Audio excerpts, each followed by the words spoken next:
अस्सलामुअलैकुम टीकेडी में खुशामदीद। तो भाई आज हम करने वाले अनबॉक्सिंग इस ओनिकामा के K5 Pro गेमिंग हेडसेट की। अब इससे पहले भी मैं ओनिकामा के दो मॉडल्स की अनबॉक्सिंग कर चुका हूँ, एक था K19 और दूसरा था K10 Pro और आज बारी है K5 Pro गेमिंग हेडसेट की। और जहाँ तक बात है इसकी प्राइस की तो वो है तकरीबन 3500 से 3600 के दरमियान में।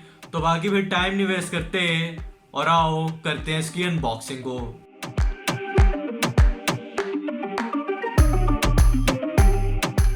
अनबॉक्सिंग करने से पहले स्काई गेम्स का गिव अवे चल रहा है जिसका रिजल्ट आ जाना है संडे 7 फरवरी को। अब तक आप लोगों ने पार्टिसिपेट नहीं किया तो जाके पार्टिसिपेट कर लो। मैं बार बार वीडियोस के अंदर बता रहा हूँ, यहाँ पे वीडियो का लिंक आ रहा होगा, उसके अंदर बताया किस तरह से पार्टिसिपेट करना है। और अब बात करते हैं अपने हेडफोन्स की जो कि आते हैं इस ब्लैक प्लास्टिक डब्बे के अंदर। फ्रंट साइड के ऊपर इसकी इमेज बनाई हुई है और पीछे वाली साइड के ऊपर है जी उसकी कुछ स्पेसिफिकेशन जहाँ पे बताया हुआ है कि इसके अंदर 50 मिलीमीटर के ड्राइवर को यूज किया हुआ है। तो खैर खोलते हैं इसके डब्बे को। डब्बे के अंदर सबसे पहले मिलती है इसकी मैनुअल जिसको रिवायत के मुताबिक ठुड्डा कराते हैं और साथ में एक इसका स्प्लिटर जो कि आप यूज कर सकते हो अपने लैपटॉप या पीसी के साथ में। और बाकी निकालते हैं अपने हेडफोन को और देखते हैं सबसे पहले अपने हेडफोन के डिजाइन को। तो डिजाइन काफी ज्यादा मजे का बनाया हुआ है। इसकी जो ऑल ओवर लुक है वो काफी मजे की और ये आता है ब्लैक और इसके अंदर सिल्वर टचेस को यूज किया हुआ है इसके ईयर कप्स के अंदर। और अगर बात करें ईयर कप्स के पीछे वाली साइड की जो कि इसके अंदर लाइट्स वगैरह को ऐड किया, उसका डिजाइन काफी ज्यादा मजे का है। ब्लू कलर्स की इसके अंदर लाइट्स को ऐड किया हुआ है जो कि आप कह लो काफी मजे का पैटर्न लगता है और मुझे पर्सनली काफी ज्यादा पसंद आया है। और इसकी राइट साइड के ऊपर जो डिजाइन है वो भी काफी मजे का और लेफ्ट साइड के ऊपर मिलता है हमें माइक के साथ में इसका डिजाइन। और माइक के अंदर भी ब्लू कलर की लाइट को ऐड किया हुआ है जो कि काफी ज्यादा मजे की लगती है। और मुझे पर्सनली ऐसे लाइट वाले हेडफोन काफी मजे के लगते हैं, एक अलग ही फील आती है इनकी। और बाकी आप इसका जो माइक है वो मूव वगैरह भी कर सकते हो, आगे से रिट्रैक्टेबल है। और आगे मैं वीडियो के अंदर इसका जो माइक का सैंपल है वो ऐड कर दूंगा। बाकी अगर देखें इसके ऊपर वाली साइड को तो वहां पे भी जो फिनिश है वो काफी मजे की है, मैट किस्म की इसके अंदर फिनिश को ऐड किया हुआ है। और इसके अंदर एक स्टैंडर्ड मौजूद है जो कि आप अपने हेडरेस्ट के हिसाब से एडजस्ट वगैरह कर सकते हो। अंदर वाली साइड को देखें तो वहां पे मौजूद है काफी मजे की इसकी हेडरेस्ट जो कि काफी नरम है। और ओनिकामा के मैंने अब तक जितने भी मॉडल्स देखे हैं सबकी जो हेडरेस्ट है वो काफी कंफर्टेबल है। और अगर नीचे ईयर कप्स की बात करूं तो उनकी भी जो हेडरेस्ट है वो काफी ज्यादा कंफर्टेबल है। अगर आप 2-3 घंटे कंटिन्यूसली इस्तेमाल करो तो काफी कंफर्टेबल सीन रहता है। 4-5 घंटे के ऊपर फिर भी आप लोगों को थोड़ा महसूस होगा कि यार अब थोड़ी फटीक हो रही है तो उतारना पड़ेगा।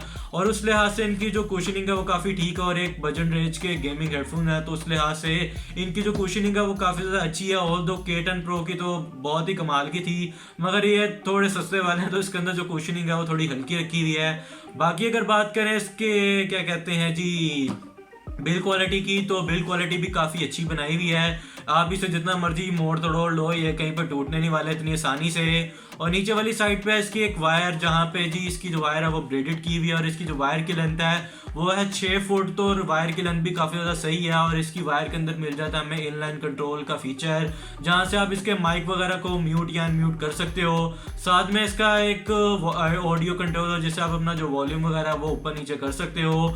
और बाकी आगे वाली साइड के ऊपर मिल जाता है एक जैक जो कि आप लगा सकते हो अपने प्ले स्टेशन के कंट्रोलर में एक्सबॉक्स के अंदर, या फिर आप इसे मोबाइल के ऊपर भी यूज़ कर सकते हो। और साथ में एक USB प्लग इन जिससे इसकी जो लाइट वगैरह वो चलती है। अब लाइट RGB होती तो ज़्यादा बेहतर रहता, मगर ओनिकामा वाले भी थोड़ी तरह चलाकी करते हैं एंड हाई एंड मॉडल्स के अंदर ये फीचर देते हैं और इसके अंदर नहीं ऐड किया तो ये इसके अंदर मसला है। और बाकी आप मोबाइल फ़ोन के ऊपर भी OTG लगा के इसकी लाइट्स वगैरह को ऑन कर सकते हो तो ये भी काफ़ी सही सीन है। बाकी अब बात करते हैं इसकी साउंड क्वालिटी की। तो भाई साउंड क्वालिटी जो है वो काफ़ी ज़्यादा अच्छी है। इसके अंदर 50 मिलीमीटर का ड्राइवर को यूज़ किया हुआ है तो ऑल ओवर जो साउंड क्वालिटी है वो काफ़ी ज़्यादा अच्छी है। और मुझे इसके ओनिकामा के जितने भी मॉडल्स हैं उनकी तमाम की क्वालिटी काफ़ी ज़्यादा अच्छी लगी है। मैंने काफ़ी मॉडल्स को ट्राई किया और 2 की अनबॉक्सिंग भी कर चुका हूँ आप लोगों के सामने।